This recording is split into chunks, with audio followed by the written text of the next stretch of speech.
You ever tried to tickle yourself? Go ahead, give it a shot. Didn't work, did it? It's not just you.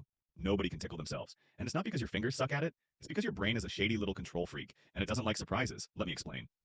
So here's the weird part. When someone else tickles you, your body jumps. You giggle, you squirm. But when you do it, your brain's like, nah, I saw that coming.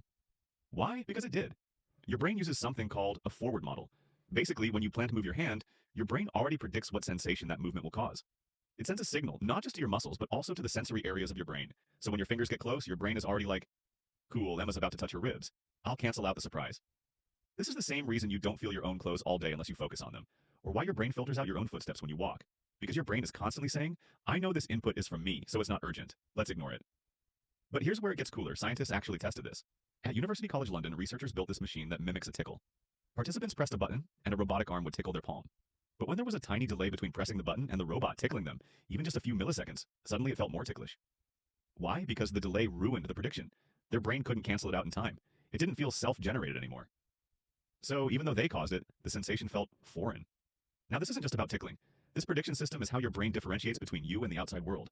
And when that system malfunctions, you get all kinds of wild effects. Like in schizophrenia, some people hear voices and believe their thoughts are being controlled.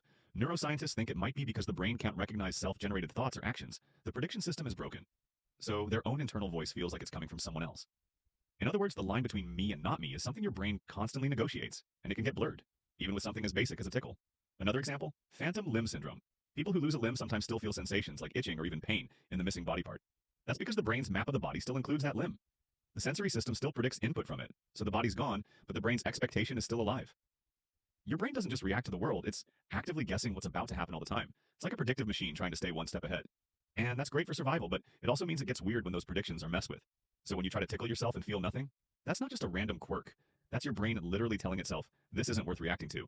It's the same system that helps you filter out distractions, ignore your own blinking, and not jump every time your foot hits the ground. It's why self-generated actions feel normal and outside ones feel surprising. But when that filter system gets even slightly disrupted, the things you normally ignore suddenly feel strange, ticklish, or even threatening. So next time someone asks, why can't I tickle myself? Tell them, because your brain is too smart for your own fingers.